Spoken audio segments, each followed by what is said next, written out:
Throughout history, many people have dared to do different things. To go against the tide, to speak out, and to change the course of history. To dare means to be brave enough to do something. To dare is to be aware of the wounds of the society. To dare is to take action.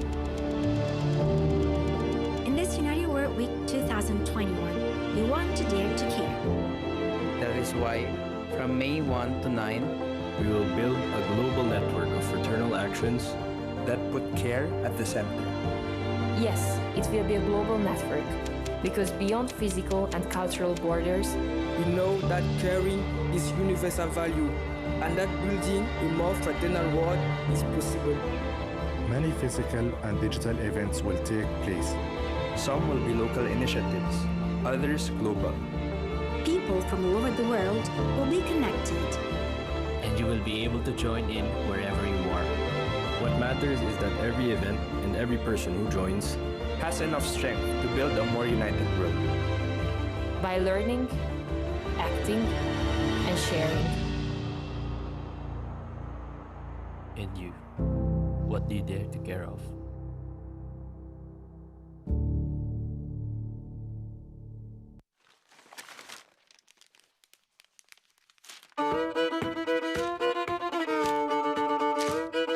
Gondoskodás.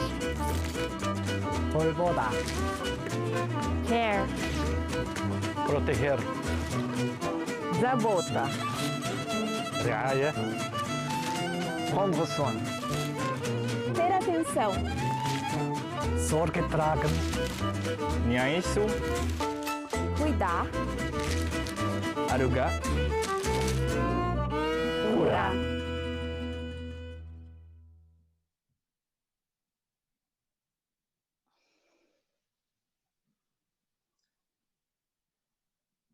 Hello, I think we can start.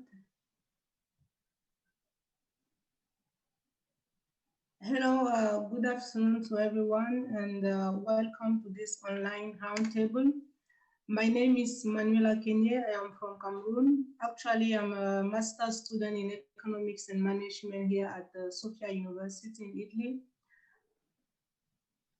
I am also a youth for United World from the Popular Movement founded by Chiara Lubich, which is a group of young people of different cultures and beliefs committed to living for a united world. Since 1996, we have been organizing the United World Week annually, which is for us a global laboratory and expo of stories, actions, and initiatives that contribute to achieving fraternity, unity, and peace among people and nations worldwide. This year's motto is Dare to Care. And since the 1st of May, many activities have been organized to create awareness and to carry out responsible acts in our different communities.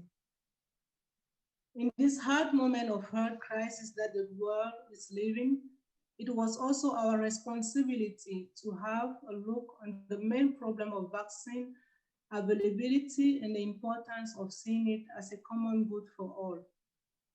I have here with me 4 guest speakers who are going to help us to understand the importance of making ourselves one by not seeing the COVID-19 as a private good, but rather as a common good our world needs now. Our first speaker this afternoon is going to be Catherine Belzung. She's a neuroscientist and the chairman of the Incest Research Institute iBrain at the University of Tours in France. Good afternoon, Catherine, and welcome. Thanks, Manuela, for this kind introduction. Thank you. So, should I start? Yes? Yeah, you have the floor. So yes, I'm going to share a story. In fact, this story begins on the Saturday before Easter last year in 2020. It was in the midst of the first total lockdown in France, so we could not get more than 1 kilometer from the house. The weather was terrible, there was no light in the sky, and everything was quite dark. And I was walking outside thinking about a post I was supposed to write for a website I regularly post opinion on. At the same time, I was thinking of the COVID pandemic, which had now invaded the entire planet. I was looking for a subject for this post that I had to write, but no idea came to me. And as I thought of the pandemic, of all those people all over the world who were suffering and dying, those who lost a father, a daughter, a friend, those who lost a job, and so on, and I was overcome with intense emotion. And so I started to cry. Being a biologist, I knew that there was only one way out of this situation, which impacts so many people, and in particular the poorest, was to have a vaccine. But at that time, the COVID vaccine research was only just beginning. It was not known when the vaccine would be available, but a lot of research teams also around me were working to try to find either treatment or vaccines. This is done also via public funds. For example, AstraZeneca received $1.3 billion US. And I thought, but the poorest people, the low-income countries, will not have access anyway. And so the situation will continue to be very terrible. And I was crying all the more. It was then that I remembered the story of Jonas Salk, the biologist who in 1953 discovered the polio vaccine and who had given up on patenting it. And this permitted to start eradicating this disease. And then I thought about Didier Pittet, the Swiss biologist who in 1975 invented the hydroalcoholic gel, something we are currently using the whole day to wash our hands. And he donated a patent to the World Health Organization. Jonas Salk and Didier Pittet would be very rich today if they had not offered the patent. So I say to myself, but why not propose in the post I am to write that the vaccine becomes a global public good? This means that the patent, or better, the patents, because now we have several vaccines and also because each of them is based on several discoveries, each protected by a different patent. This would then make it possible to offer it to everyone, rich and poor, all over the world, during the pandemic, that is, until herd immunity is reached. The examples of Salk and Pittet indicated that this was possible. The pandemic is a global issue, and so we have to find global solutions. So I started writing the post in which I proposed this idea, explaining also that the organization or private company who will discover the vaccine should naturally receive a compensation for their investment so that incentives exist to continue research in this field. And the post was published a few days later on the French site that ordered it from me. It was immediately received very positively by regular readers, but it probably would not have gone beyond this circle in France. Some days later, I called a friend that was affected by COVID to have some news about her health, and she said, I saw your post, but what do you do with it now? You have to go further if you want this dream to come true. I was a little helpless because I was totally inexperienced, but also stimulated by this question. I thought maybe I should try to publish this idea in the media to have a more broader impact. So I contacted a colleague who is very culturally distant from me, but whom I knew was used to being hyperactive in the French media. I wanted to see if she was ready to send the article to the national press. I was somewhat scared about her reaction, but she was enthusiastic. According to her, the most effective would be to publish a column in the written press, but supported by renowned personalities and in particular scientists, as this would give some credit to the proposal. Thus, with the help of many colleagues, but also other networks around the world, from the north and the south, we were able very quickly to launch a petition supported by more than 130 scientists and personalities from around the world. in favor of the global public good vaccine.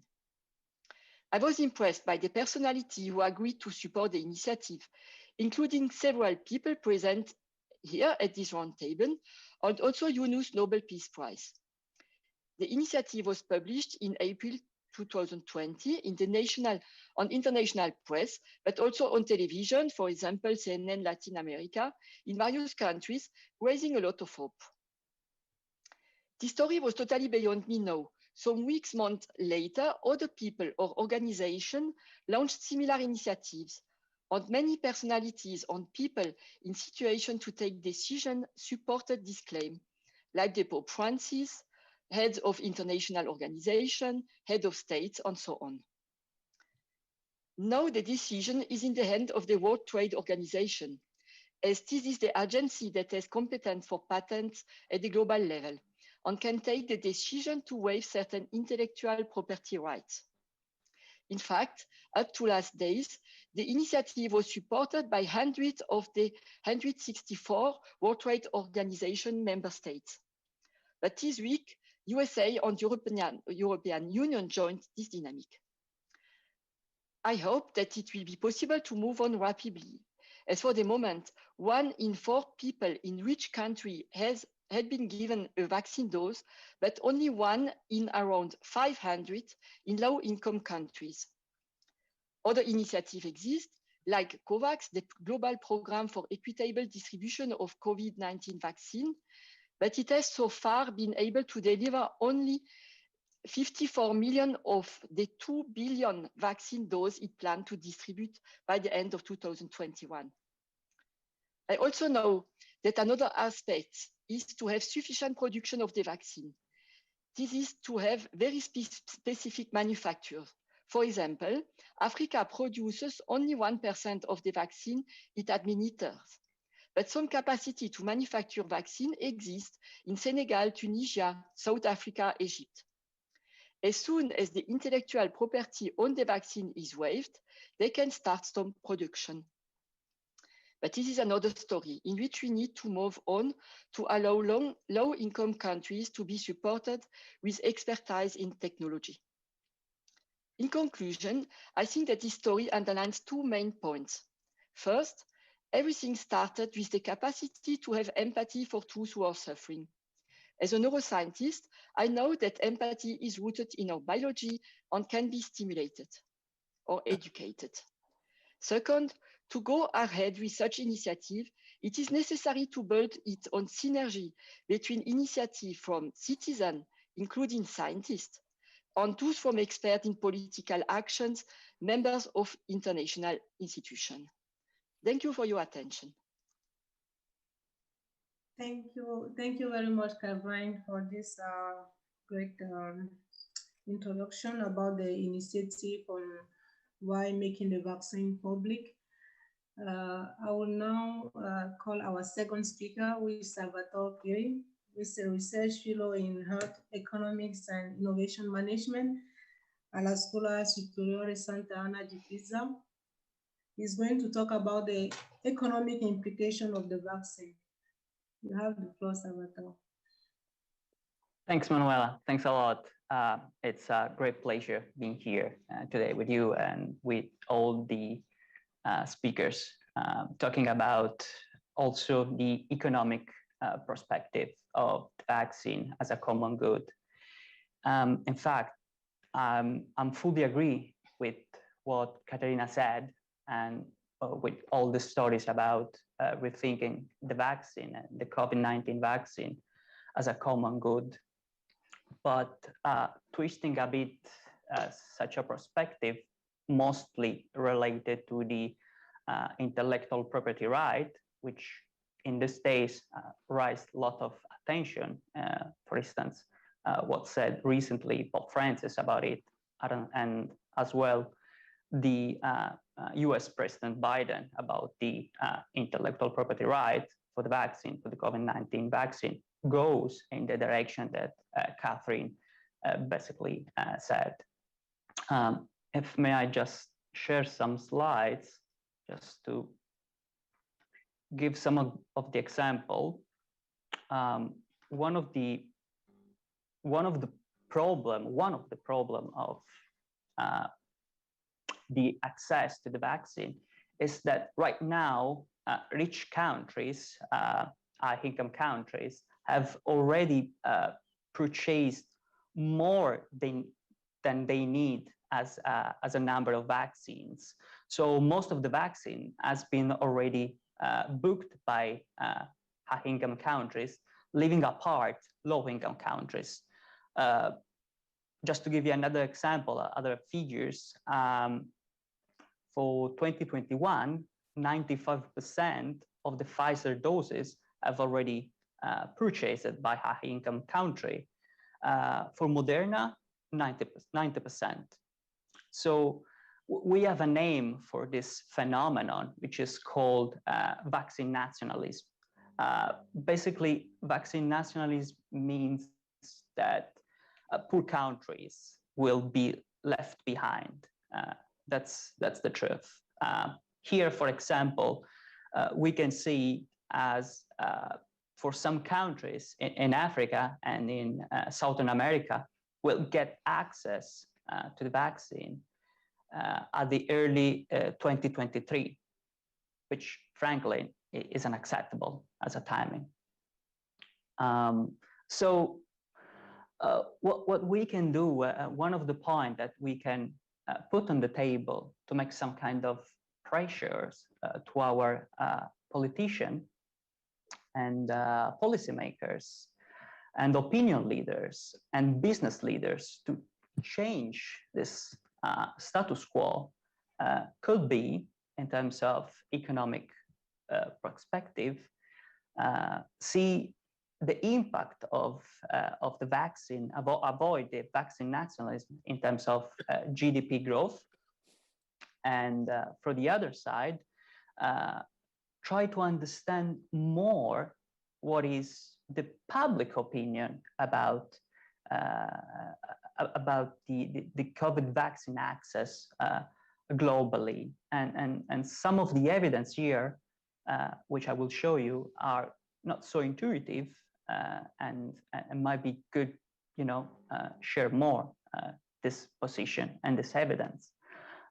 Here we have, economists love long time series and say what's happened in the future, what's happened in the history before, and see how we can, predict some future events. But here is clear the fact that the negative effect of lockdowns and COVID outbreak has been even deeper and damaging for the economy than in the 2008 and 2009 financial crisis, with a very damaging effect right now on the GDP growth, right?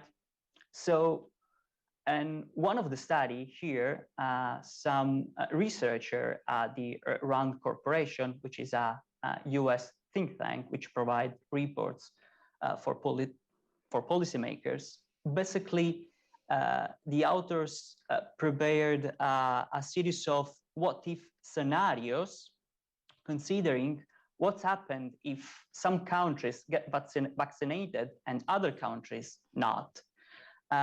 Well, the results, in any case, as is clear on the right side of the chart, in any case, until all the countries globally get vaccinated, there will be no enough growth for the GDP. There will be no sustainable long-term recovery for our economy. And that's just one of the evidence, together with other evidence, which already have been published, that tells us that the economy will start again to run properly until all the other countries will get access to vaccine. And another perspective is the public opinion and what, let's say, the public opinion can do to avoid vaccine nationalism and sharing the vaccine doses. Well, this is a study performed by the Health Economics Research Group in Oxford. And the researchers did the survey across these 7 high-income countries, basically asking if they are willing to donate and the preference of donate vaccines globally, even what their politicians and countries have already purchased to other countries, and their willingness to donate, right? Surprisingly, basically for all the countries, half of the population are willing to donate the vaccines already purchased. And just a percentage around 20% said that they are not willing to donate. And this willingness might be also the willingness to pay for a vaccine in another part of the world as well. So here the message that I will share is that no one is safe until everyone is safe. And that's absolutely a clear statement. And vaccine nationalism is damaging for the society, is damaging for our economy, is not an ethical approach, and lots of evidence already show us how complicated is the problem, but also make it clear that we need to recover altogether. No one will recover until everyone recovers. So yeah, thank you very much. Thank you very much, Salvatore, for this nice presentation. As you said, no one is safe until everyone is safe. So nationalism is not going to help us in solving the issue of COVID over the world. Now I'm going to invite with us Pasquale Ferrara, who is the Italian ambassador and special envoy of the Italian Minister of Foreign Affairs for Libya. Good afternoon, Pasquale. And he's going to talk to us about the implication of international institutions in this time of crisis. So you have the floor, Pasquale. Okay. Thank you very much. So I'm not an expert in vaccine. I'm not an economist. So I will deal rather with some institutional aspects from the point of view of international relations that arose from the pandemic. First, let me start with mentioning a speech that UN Secretary General Guterres gave, a terrific speech at the beginning of this year. He talked about the need to pass from an annus horribilis 2020 to annus possibilitatis, year of possibility 2021. And he said we need to move from death to health, from disaster to reconstruction, from despair to hope, from business as usual to transformation.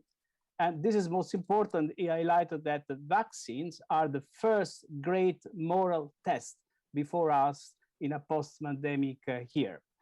And he clearly stated that there must be the vaccines must be seen as a global public goods, people's vaccine, available and affordable to all. Then he mentioned the COVAX facility, urging all countries to cooperate for financing and feeding this facility.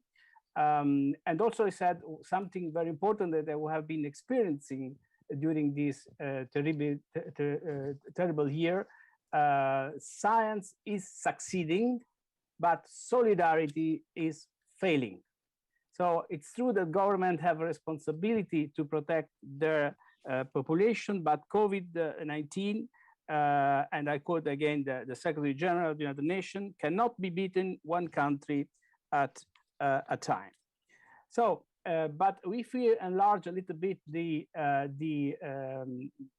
scenario here, we see that there are some lessons that we can learn from the pandemic. First of all, the pandemic has exposed the cleavages and fragmentation in world politics. We say that the crisis caught us unprepared from the point of view of the health system, but also from the view of the international institutions. International politics that we know is first and foremost interstate politics, and sometimes even intergovernmental politics. So peoples, the dimension of international civil society, let's say, are largely absent from this definition. To make up with this deficiency, another concept has been conceptualized, world politics, with the intention of a more inclusive and ultimately more realistic approach to take into account real people. It is a progress, but is not enough to understand the condition in which we found ourselves. Perhaps a different approach needs to be taken. And it's not just about abstract concept and definition, it is a change of perspective. International politics, as the pandemic shows, and domestic politics are placed on a continuum that we can define as intra-world politics.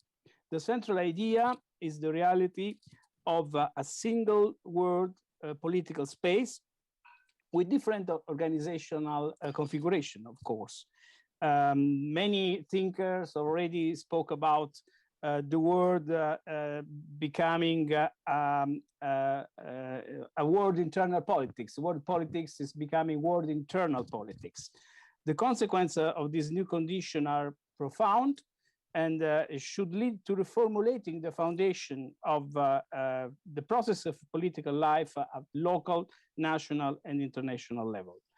Then another interesting concept that we can learn from the pandemic, that it is not enough today to talk about international politics becoming transnational.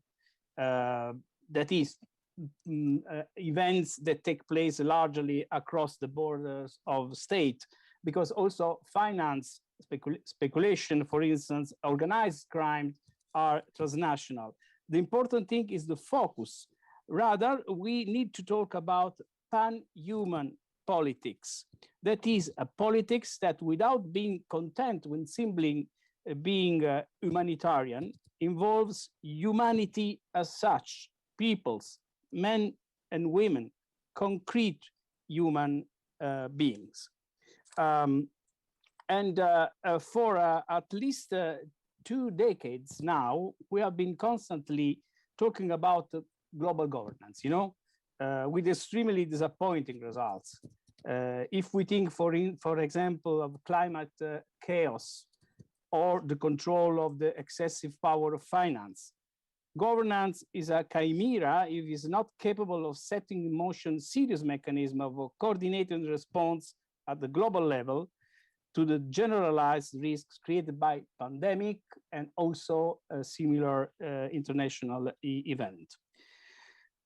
International security itself is understood mainly, as you know, in a military sense, even when it comes to defense. But international security cannot contradict human security. We must disarm the idea of security. Let's think, for instance, of food security, being able to feed everyone, or health security. The World Health Organization has always emphasized the need of an integrated approach to health, and speaks of one health, a unique health for the entire planet in its various forms of healthy humans, healthy animals, healthy environment, highlighting the close interconnection between these elements. Human security is also something related to the possibility to work and live honestly, allowing everyone to imagine their future and plan their lives beyond mere survival. The pandemic has made it clear that politics, especially international politics, is ultimately always biopolitics, because it can make the difference between life and death, between health and disease. So let's come to some conclusion. We understand that the technical mechanism of multilateralism, as we know them, and that we have in place, are not suited to cope with global disasters. And this is the reality that we learned from the pandemic. So maybe we need a new institutional arrangement. We can use a slogan saying that we need a transition from warfare to welfare. For instance, alongside the United Nations Security Council, that itself should be profoundly reformed to make room, for instance, to regions, in regional organization rather than only states, the most powerful one. Maybe we should also imagine a United Nations Human Security Council, a council formed not by states, but by large international agencies to concretely deal with the people's lives, such as WHO, FAO, World Food Programme, the International Organization for Refugees, the International Organization for Migration, and so on. So let's imagine the role that an institution like that could play in trying to coordinate international efforts to deal with global transnational crisis like the pandemic. Sociologist, a German sociologist, Ulrich Beck, used a quite contradictory, if you like, expression, say that sometimes we have to learn from emancipatory catastrophism. So maybe we can learn from the crisis how to deal with global problems, and also to be a little bit creative about institutions that we need to cope with global crisis. So the challenge will be to move from international cooperation to policy integration when it comes to problem related to mankind as such. So in a way, we need a sort of global compact, a new global compact for everybody. Thank you very much. Thank you very much, Pasquale. Thank you for your presentation. Really interesting. Why not thinking of United Nations human security? As you said, one of the lessons of the pandemic is about human security, and we should think of a unique health for the entire humanity. And this, I think, is very important for all of us. And we are going also now to have Professor Jeffrey Sachs with us, who is an economics and director of the Center for Sustainable Development at the Columbia University. Welcome, Professor. Thank you. Good to be with you. Thank you for this very important and interesting discussion. I think I'll continue along the lines of Ambassador Ferrara, because I think the issues that we face, of course, have an important moral dimension. They have an important scientific dimension, but they have overwhelmingly right now very practical logistical dimensions. We're essentially scrambling to keep pace with a fast-moving virus. And it's very, very hard. And I think we have to understand the vaccine challenge in this context and operate as rapidly and as effectively as we can to overcome huge, huge logistical obstacles. So the idea that vaccines are a global public good, I think, is overwhelming and I would say obvious. Not only is it a moral obligation to help others, but it is absolutely a practical truth that we're not safe when this pandemic is raging anywhere. Not only does that mean that our lives and our economies are utterly disrupted, but it means that mutations are occurring, new variants of the virus are arising that are dangerous, that can circumvent existing vaccines, that can imperil everybody. So it's not only in an emotional or a moral sense that we're all in this together, it's in the most literal sense of all that we are in a common pool of viral disease and threat, and getting this virus under control everywhere is the only way for people anywhere to be safe, because as these new variants emerge and spread, they obviously endanger everybody. But the logistical challenges of this are unprecedented, and we should really understand that aspect of the challenge.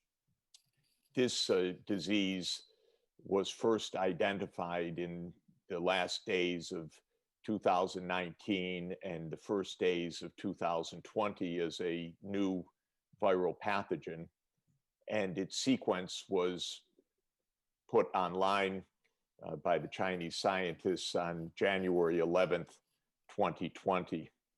So we're not much more than 1 year from having identified this pathogen.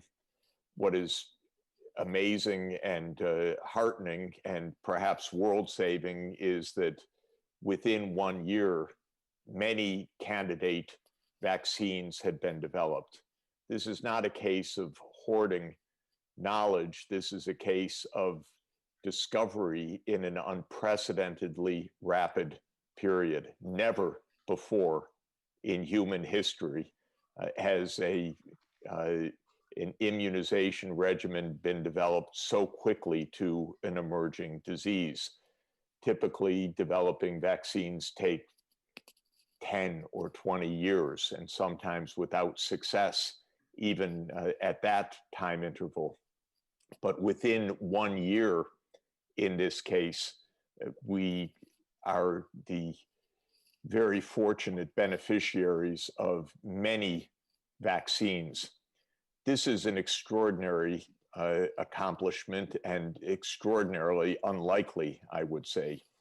The 2 mRNA vaccines of Pfizer, BioNTech, and Moderna are using a science platform, the mRNA platform, that had never before developed a single vaccine or therapeutic. This is completely unprecedented. Nobody knew until a few months ago whether these vaccines would ever see the light of day, whether they would be safe, whether they would be effective, and thank goodness they are. Several of the other vaccines are using cutting-edge science, the adenovirus vaccines.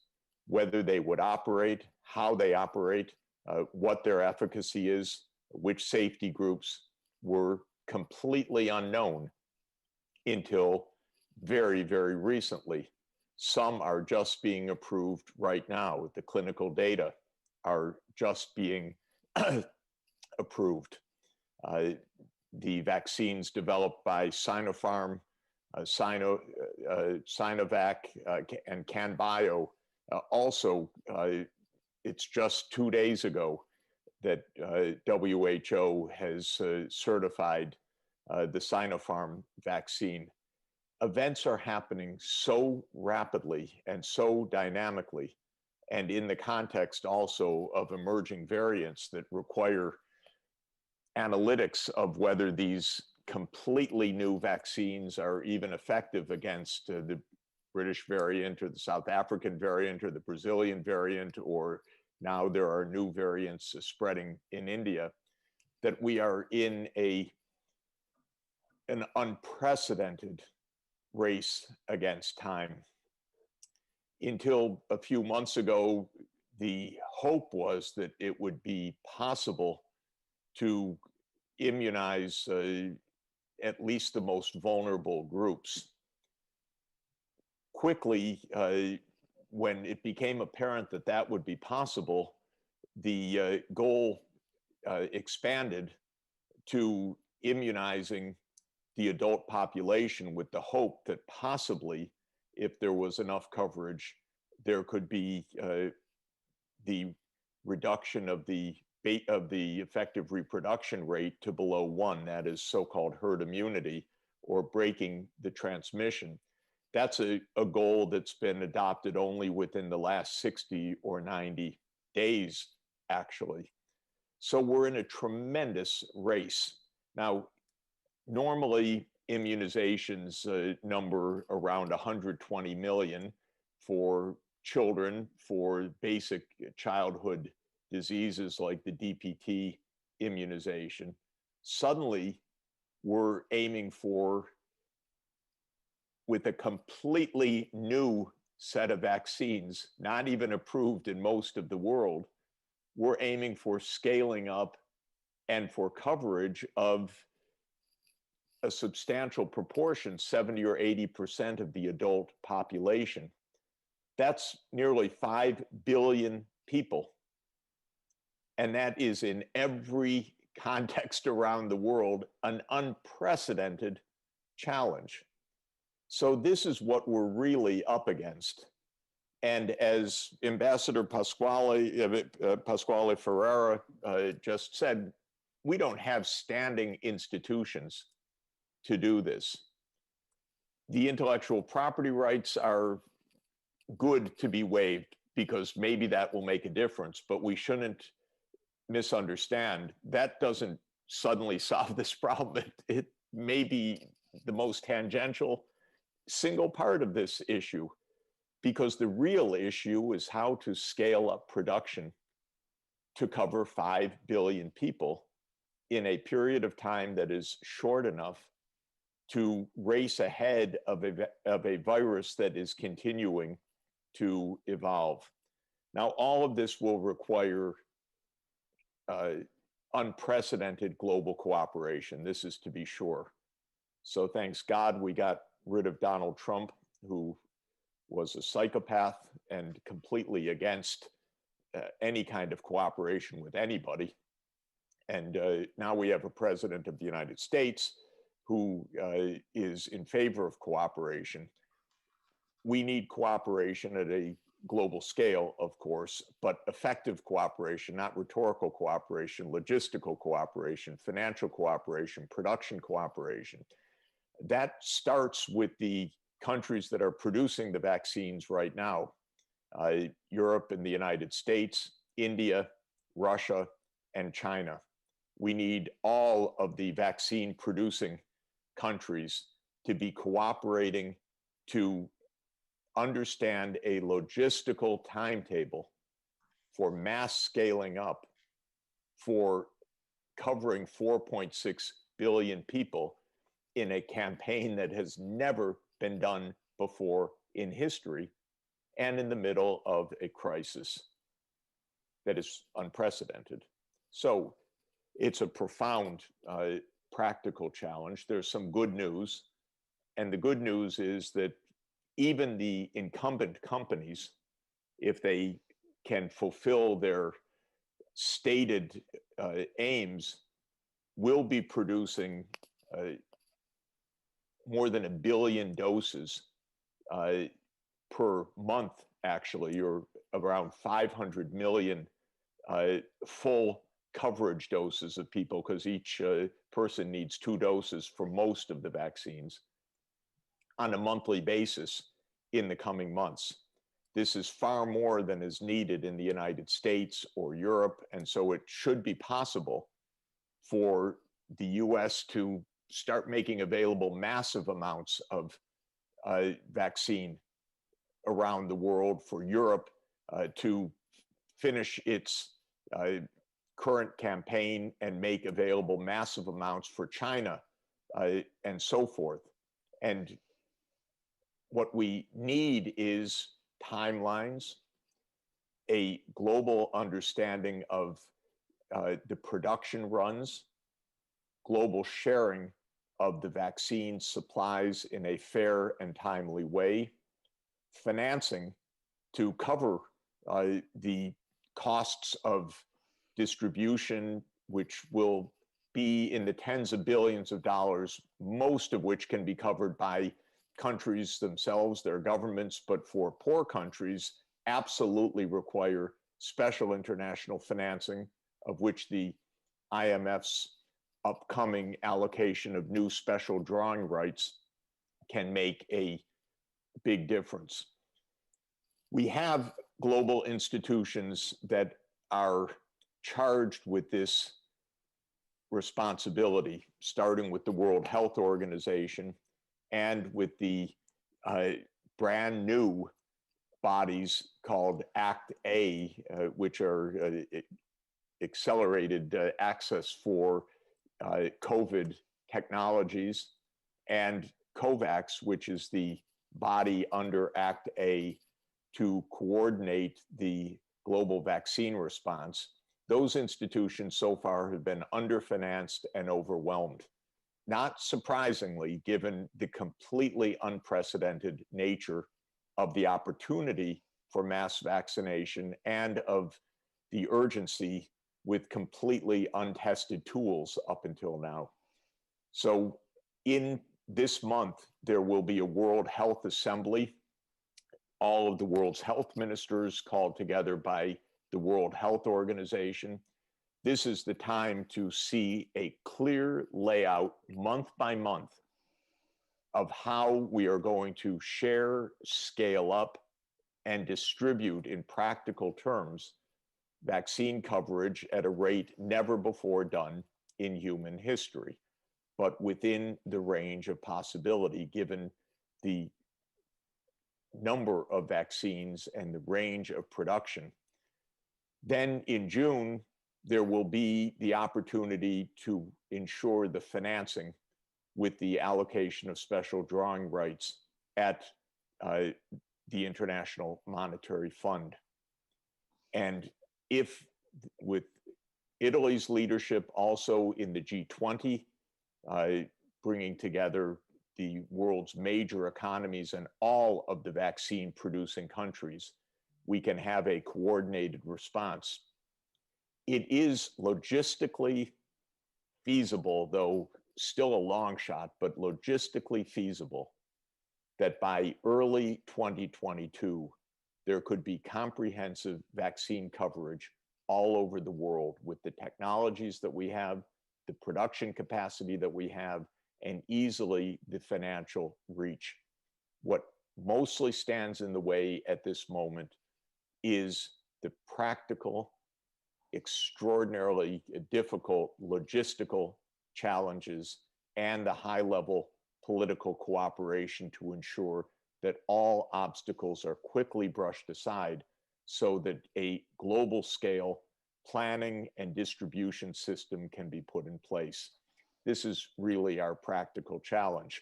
Beyond this, of course, we're going to have all of the needs that Ambassador Ferrara talked about for making our institutions more prepared, better able to deal with this in the future. But for the moment, the urgency is to ensure that vaccines reach people in need at the maximum possible pace.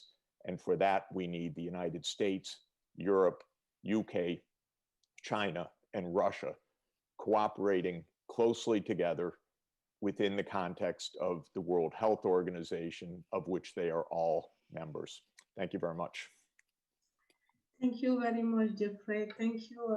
As you already said, we need the global cooperation to be able to satisfy the needs, which is actually to be able to provide the COVID vaccine to all the population around the world. And as Salvatore said, there's no need to wait over 2023 for more people to be able to access to the vaccine, while we are able, with the capacity that we have, to solve this problem in a very short time and to be able to save everybody, if we can say it like that. So now we are over with our speakers, and we have now our question answer sessions, and we have already one question from Martin Ugert, who is asking What about early treatment with some drugs? What about the prophylactic use of some drugs? Public health politics should also put emphasis on that aspect. Why leaving the possibility to one of the panelists to answer the question. I will invite people to write their question in the chat on YouTube, and you are free to ask any question you want. Our speaker will answer you. Thank you. If any panelists want to answer to Martin. Yes, maybe I can start with an answer about the treatment. In fact, the question is about two things. In fact, first, whether there is a prophylactic drugs. In fact, no, this does not exist for the moment because the prophylaxis is rather based on the physical distancing, that is the masks, the hydroalcoholic gels and things like that. There is no prophylactic treatment.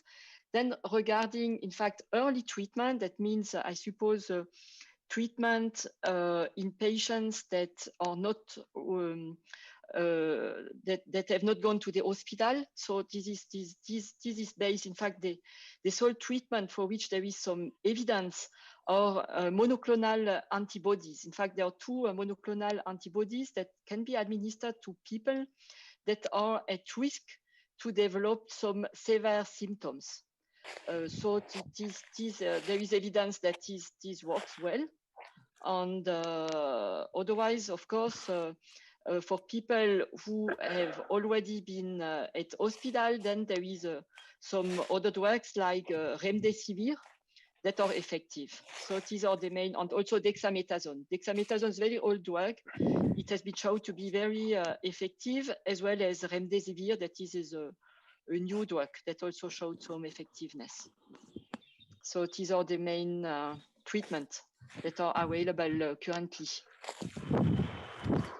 And just to say, there are a few that are in clinical trials right now that are quite promising antivirals that may or may not appear, but Merck has said that it's in advanced clinical trials on a treatment that looks very promising. But it's like the vaccines, we're in new science with rapid, even unprecedentedly rapid development of drugs. So it remains to be seen how effective they'll be.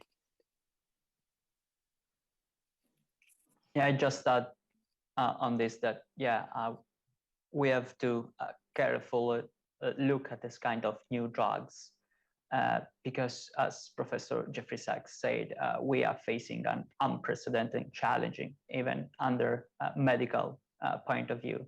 So generally speaking, a vaccine take 10 years, 12 years to be approved. The fastest one is developed by Merck, and it took 4 years to be accepted and validated. So we have to carefully look at what this kind of drugs effect may have on the population. So careful look at new solution before get accepted.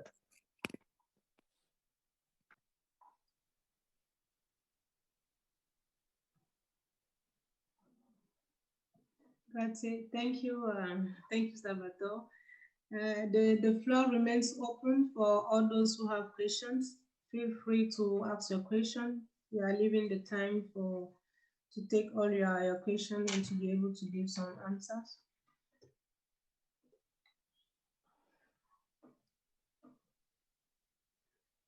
Just as we are waiting for the question, I was just trying to coming in mind an idea I wish to ask also to the panelists. What do you think about the fact that some population also are not willing to receive the vaccine? Since it's a global situation and we are facing a global problem, the solution can be the vaccine, but what about the cases where people don't really believe they need the vaccine? How do we treat this kind of population? Because for instance, in Africa back home, I will talk for instance of Cameroon, the example of my country. There was a campaign organized 2 weeks ago for the health personnel to be vaccinated. And many people do not want to accept the vaccine because they have some prejudgment about the second effects of the vaccines. They are not really sure of the impact of the vaccine, so they don't want to be the first to receive the vaccines. What do you think about this issue? Thank you. Maybe I'll say a word. This is a very real issue everywhere, and a very serious problem, actually, in part because there is an organized anti-vax movement that is putting out a lot of misinformation on social media. And it's quite dangerous and quite pernicious. These vaccines have been demonstrated now with hundreds of millions of doses to be safe and to be effective.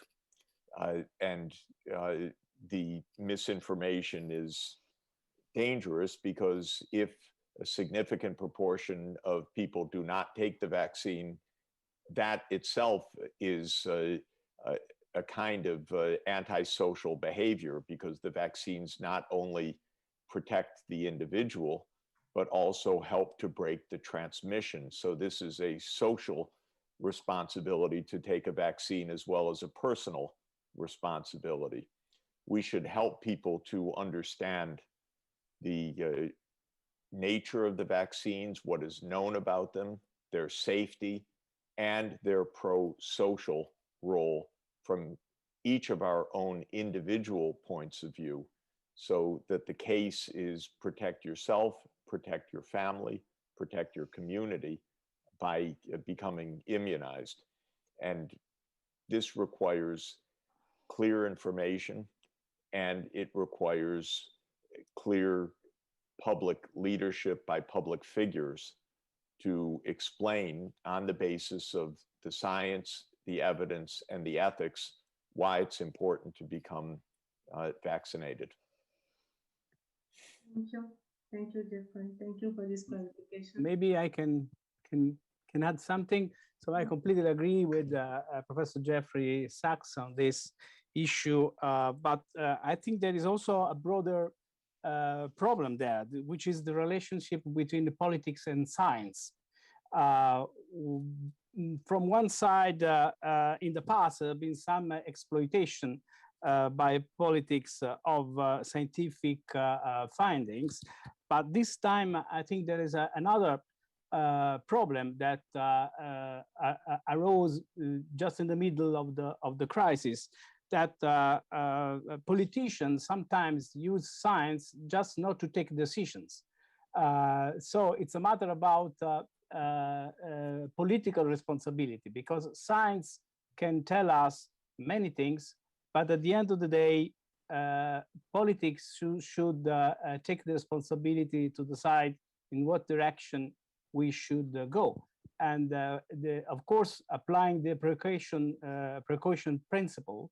But it's quite interesting, the debate that has been feeded in our societies in terms of relations between politics and science. Secondly, we have another problem that we have to face sometimes electoral cycles that are at odds with long-term perspective of, for instance, being prepared to face new kind of challenging, because unfortunately, maybe this will not be the last pandemic in history.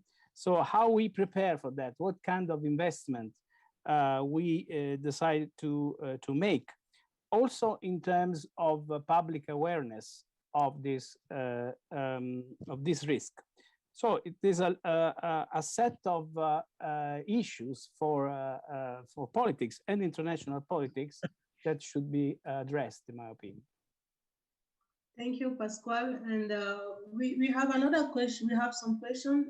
Catherine Berg is asking, what can the ordinary person do to help the key countries to cooperate with each other, like Russia, China, Europe, and United Kingdom, what can the ordinary person play as role in this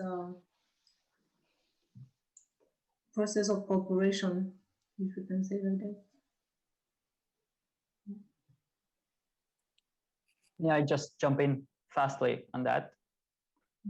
Public opinion play a huge role in pushing our politician and opinion leaders, business leaders in doing something instead of other stuff.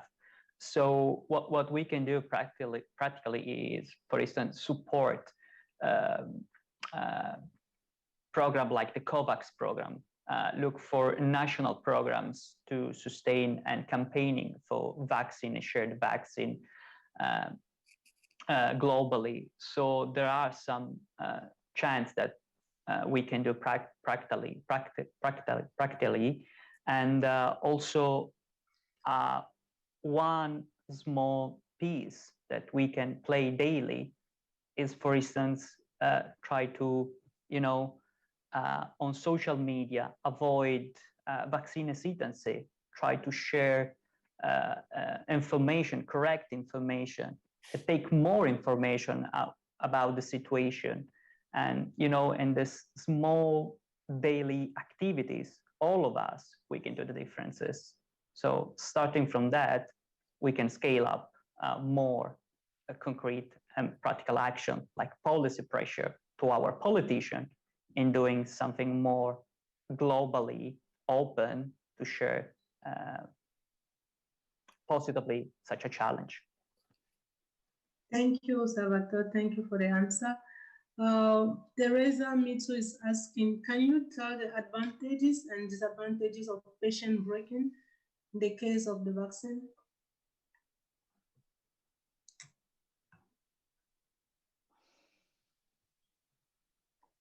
The advantages of what? Patent breaking. Oh, patent breaking, yeah. You see,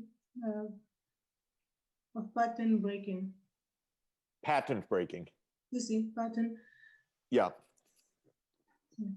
Maybe I could say some word about this.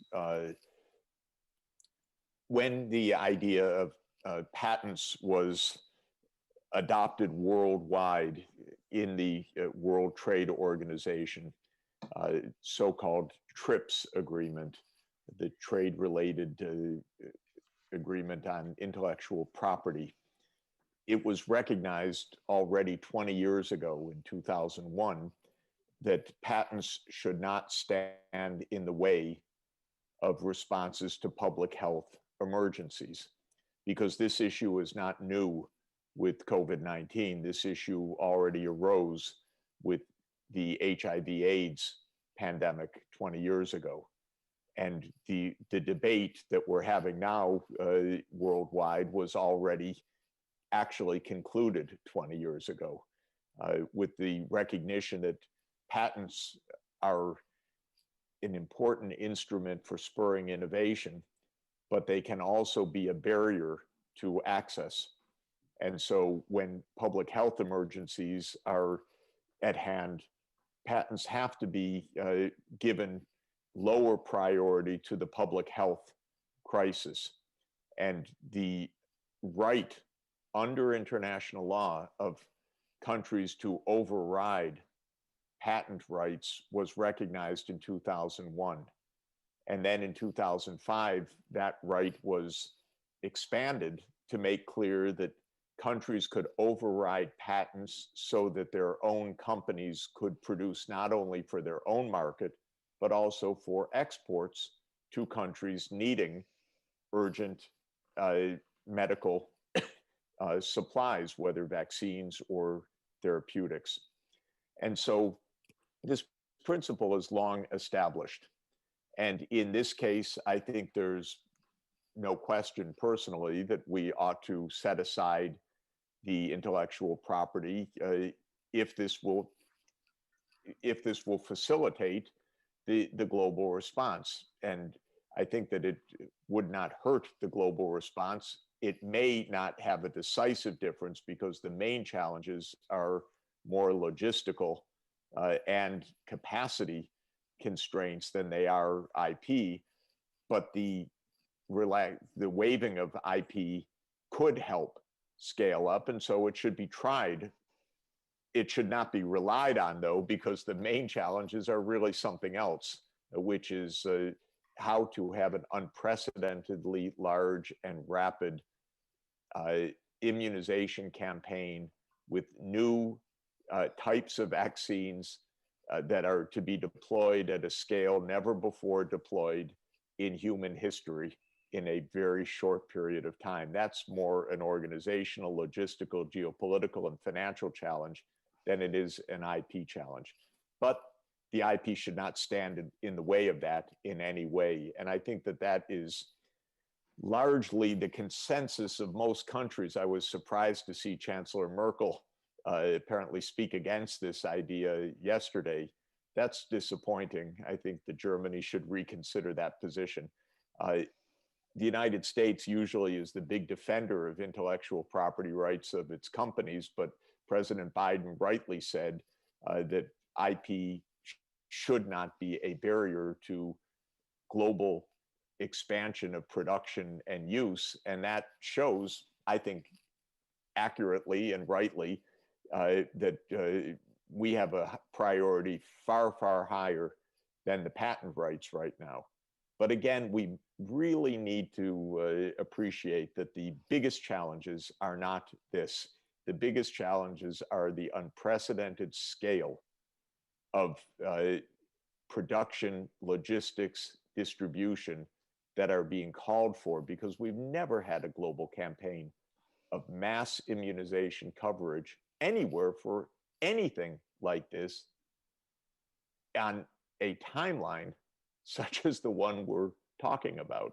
It's completely new. We're important, indeed vital, but completely new. Thank you, Jeffrey. Thank you. There's a question from Argentina. Thinking about international cooperation, is it possible that high-income countries contribute with Latin America countries without making them, maybe unintentionally, getting higher levels of debt or PIB? How or has to be work made just by Latin American countries? I hope the question is clear.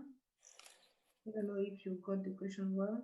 But is it possible that high-income countries contribute with Latin America countries without making them getting higher levels of debt because of cooperation between the two, as we know? Yeah. One thing that is going to be done shortly is this allocation of reserves under the IMF. That does not create debt in the traditional way. It is a way for countries to gain access to dollars or euros, essentially at zero or near zero interest rates and without obligations to repay on any particular time schedule. So there will be a $650 billion allocation of special drawing rights approved, I believe, in this summer. And that will provide Argentina and middle-income countries in Latin America with significant new resources and liquidity. It doesn't solve all of the financial problems of the region by any means, but it will be a way to do it without creating new debt of the kind that you mentioned, the questioners mentioned. I think another point, again, a longer term issue is there have been long-standing proposals for global tax reform on the global agenda that were blocked by Trump and that now seem to have a path to solution. And this would end tax havens or dramatically scale back the use of tax havens, which are very debilitating for countries of Latin America, but for all of our countries, because they make it hard for our governments to raise the revenues they need to provide public goods. So global tax reform is also a legitimate and important way to open up more fiscal space, as we call it, for governments to be able to do what they need to do without taking on debt. If I may add one little point to beyond the operation of the international financial institution, of course, that are crucial at this stage, and the reform of the tax reform at global level. I would like also to mention the need maybe for a hybrid initiatives like the one that took place, for instance, last year, the Coronavirus Global Response Initiative, which was basically a pledging marathon that succeeded in raising more than 16 billion. It's not enough, but I think that in this kind of crisis, we need to use all the tools at our disposal, even a partnership between the international public institution and the private sector. Thank you, Pasquale. Thank you. Thank you for the great contribution. And there's a question from Matthew Gross. Is it possible that countries who just begin to vaccinate can get help to organize a strategy to get the population vaccinated?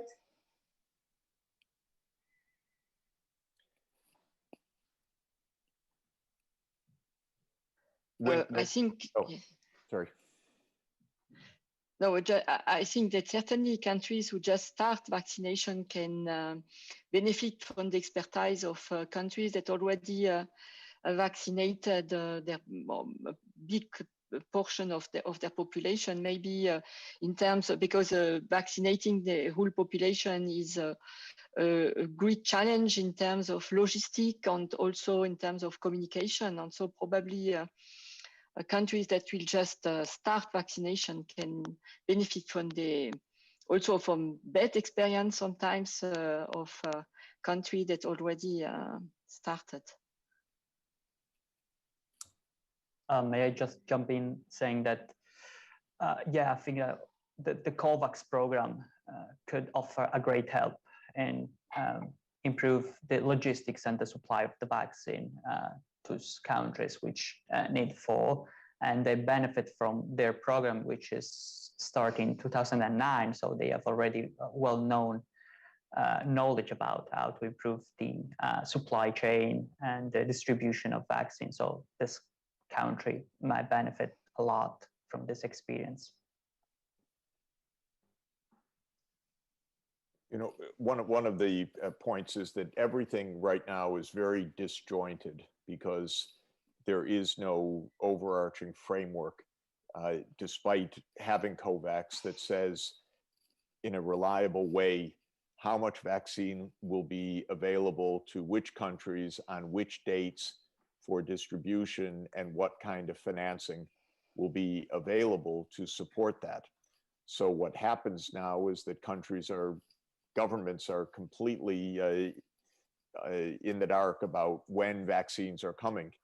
Even some have received first doses, but then not second doses, and they're scrambling even for the limited coverage to complete the proper dosing of people that have already received one immunization, and COVAX has not told them when the second dose is coming. So right now it's extremely hard to plan, and a mass immunization campaign more than anything needs plans, timeline, hiring skilled people to give the vaccines, cold chains to carry the vaccines. Many countries, of course, have dispersed populations in rural areas that require a tremendous amount of logistical preparation. So this is a failure. It's an understandable failure, but it's not an acceptable failure. And what we shouldn't do is lurch from one challenge to the next, that countries remain unprepared without advanced knowledge of when vaccines are coming, and then suddenly they're told vaccines are coming and there's no supply chain prepared to deliver those vaccines. We need, in other words, a massive logistical operation that requires a lot more information and coordination than we have right now, and not to wait for each piece of the puzzle to come before you start planning the next piece. This, to my mind, from what I'm watching very close up, is the biggest challenge and obstacle right now, is the lack of clear information, coordination, and cooperation. It starts with the big governments because they are really determining a lot about vaccine supply. And then it goes to the basic logistical operations. And most governments in the world, of course, do not have home vaccine production within their countries. And they're just waiting to hear information and they're not receiving it. That's a shame. Understandable, but still part of the mess that we need to overcome in practical terms in the coming weeks. Thank you, Jeffrey. Thank you for all the answers that we are receiving. We still have 15 minutes of our time, so we keep waiting for your questions. While waiting for other questions, if any panelists have something to add about the first question, you are still most welcome to do it. Yeah, if I may, just to on this issue of having a comprehensive approach, let's say, I wonder whether maybe the very agenda of the global coordination bodies like the G20, for instance, or the G7, should switch from short and medium term issues like current affairs, which are important, in terms of setting the stage for an approach which is much more, let's say, a perspective of what could happen to our planet in the future. Because, you know, there are already international and multilateral organizations. They are dealing on the day-by-day issues and quite well, not in an excellent way sometimes. So I guess whether we have to suggest that the role of this global consensus group, let's call them like that, should be focused much more on a long-term perspective. And one way of doing that is also to inject in the international political debate new topics. I hope that the Global Health Summit that will take place on the 21st of May here in Rome would serve this purpose. So I think that, of course, we need a new institution like COVAX. It's excellent, but maybe we need to make the existing set of institutions work better together. But you can do that only if you have a comprehensive vision of what are the priorities for this planet in the future. Thank you, Pascal. Thank you.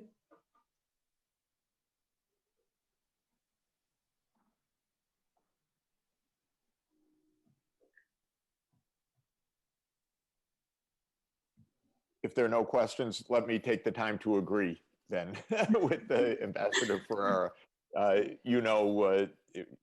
We are going to be, once we get through this dire emergency phase, really at a time where serious global reflection would be extremely important. We need a new updated 21st century framework. The international framework that we have is based on what was agreed after World War II, and it has a lot of merit. It's quite impressive in some ways, but it's also quite outdated in a lot of ways. And during the Trump period, there would be no way in the world to have such a reflection, because an America First ideology was really a pernicious, even evil ideology, I would say, but completely against global cooperation. Now we have the chance actually to cooperate. We in Europe and the US have to get over the mindset of a Western-led world. Part of the new dispensation needs to be much more multipolar, cooperative world across all regions of the world. African Union and Latin America, China, all having a front seat at the table. And, you know, the US has resisted that. NATO has resisted that, but that's what's really needed for that longer term global cooperation is the true spirit of multipolar world and true cooperation under multilateralism for that. I think it's a great time to do that. We haven't had an international financial conference of this sort since 1944. And so it's really overdue. And I hope that we could actually move to that in real time because we have a lot of issues to sort out to make this multilateralism work. Thank you, Jeffrey. We have another question from Melted Grosse. What about vaccination strategy in refugees camp? What about the vaccination strategy in refugees camp?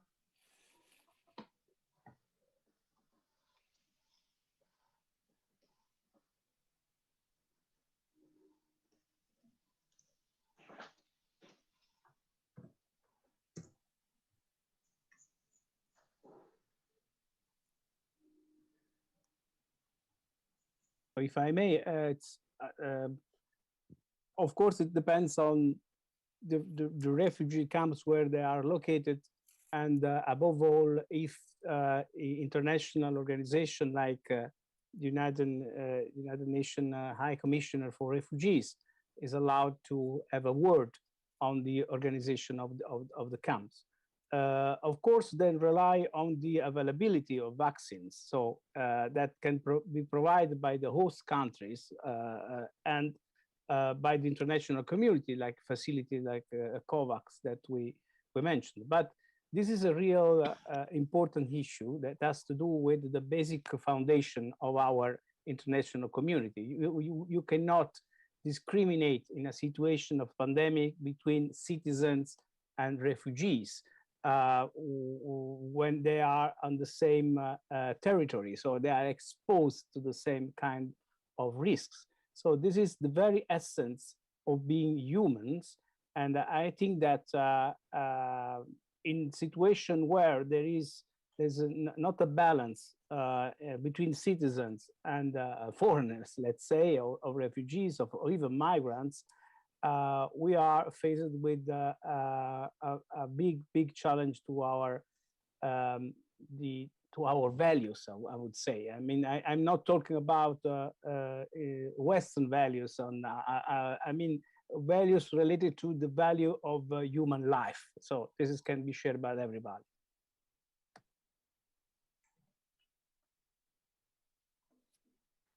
I think that regarding this question about refugee camps, I would like to underline two other additional points. I think first, most of the refugees are in low-income countries. So I think it's a huge percentage. I don't know exactly the numbers, but I think that so this means that in fact this question about what about the vaccination strategy in refugee camps is closely related also to the fact that vaccines are not equally distributed among low and rich high-income countries. So I think, of course, that a way to face this situation is to increase vaccination in poor countries. So this would normally mechanically increase vaccination in refugee camps. So another point, another aspect, I think, in refugee camps is a rather technical problem, because in these camps, frequently people are going from one camp to the other. And so this can be an issue regarding the fact that 2 doses are required, which means that you need to follow people over some period of time. So this means that this has to be organized in some ways. Thank you, Catherine. And we have another question. In Switzerland, there's a vaccine made with traditional techniques that will be available from next year. And some people want to wait for this traditional vaccine. What do you think about it?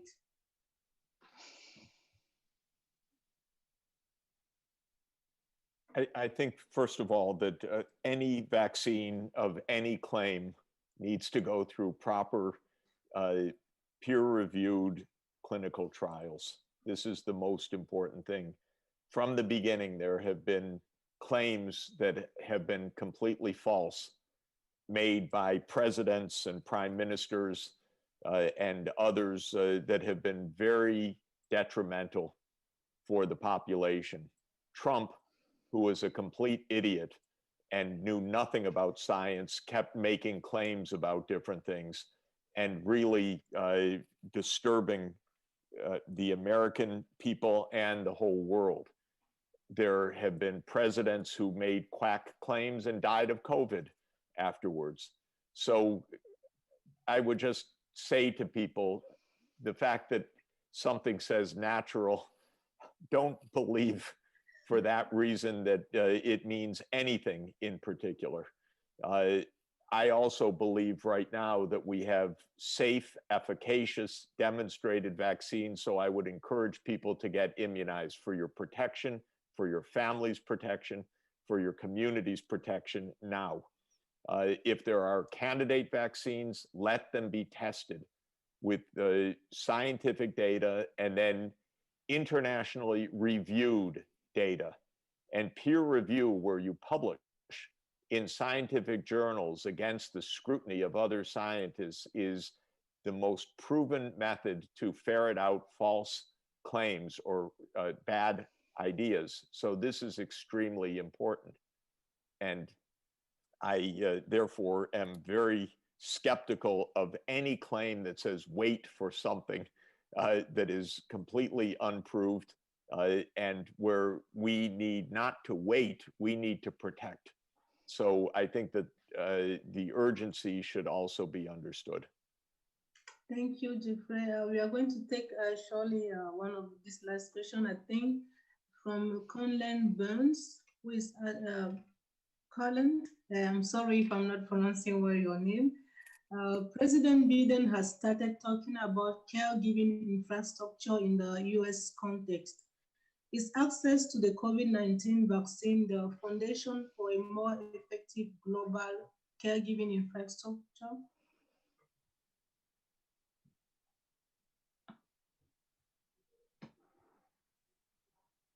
I think it's a great observation. And all of us have been saying the same thing, that our humanity, ethical responsibilities, practical needs, even for our own safety, the help for others across international boundaries, is a very high priority in a highly interconnected world. And our multilateral institutions are very weak. They're underfunded. They are at the mercy of conflicts between the major powers. They have not been properly empowered. And we are seeing those weaknesses in the COVID-19 crisis. So we need to build forward a better institutional framework. This was really the core message of Ambassador Ferrara that I completely subscribe to. And each step we take right now of cooperation, including a mass immunization campaign worldwide on a cooperative basis, can be an important building block for that better, more effective global cooperation for the long term. So yes, it can be an important opportunity for a care economy at the global level, and it will help us get our heads around the need for such a global sharing of well-being in the future. This is absolutely critical. You know, in Laudato Si, Pope Francis says that our interdependence obliges us to think of a single plan for our common home. This is the most basic point of our interdependence. And I think that as we confront the immediate crisis, we should be building that single plan for our common home. Thank you very much, Jeffrey. I think we are going to the conclusion of our roundtable. It was really a great moment. It's true that we still have many ideas to share. I'm sure people still have many questions to ask, but we have to close now. And really thank you for the very interesting perspective that emerged from this discussion, different from each other, but each one. However, strengthening in us the idea of the urgency of making the anti-COVID-19 a common good for all. We will then like to translate what emerged today into actions. And we know that on the one hand, there will be a need for a political mobilization to stimulate governments to practice vaccination in an international way. On the other hand, we will also like to begin immediately to get our hands dirty, taking concrete action to guarantee access to vaccines and treatment for COVID-19, starting from those places where the pandemic is most serious and access to healthcare as little as possible. For some circumstances, we met the operators of a hospital ship, the Barco Papa Francisco, which is bringing healthcare to population who live in the Ferrara in Brazil, in the Amazon rainforest, and have no way of reaching the cities for assistance. It is them we want to reach as soon as possible with the vaccines and the assistance they need. It is an initiative that has matured during this week, a united world. Thanks also to dialogue with many. We are working with many of you and we want to continue to do so. We give you an appointment the next 20th of May at 1 p.m. Brussels time to launch and present the upcoming campaign to many others. We find ourselves, as we are used to doing these days, on www.unitedworldproject.org, inviting to this appointment all those who believe in the internationalism of vaccines and in the global common good health.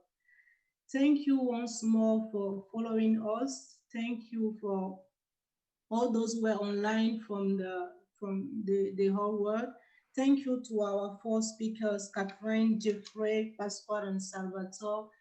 And we keep on moving ahead with our activities for United World Week. Thank you to everyone. Thank you. Thank you very much. Thanks a lot. Bye. Thank you. Great to be with everybody. Thank you. Thank you.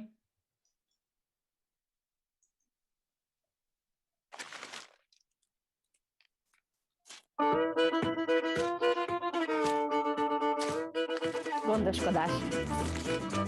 Polvoda. Care. Proteger. Забота. رعاية. Prendre soin. Ter atenção. Sorge tragen. Niaisu. Cuidar. Aruga. Curar.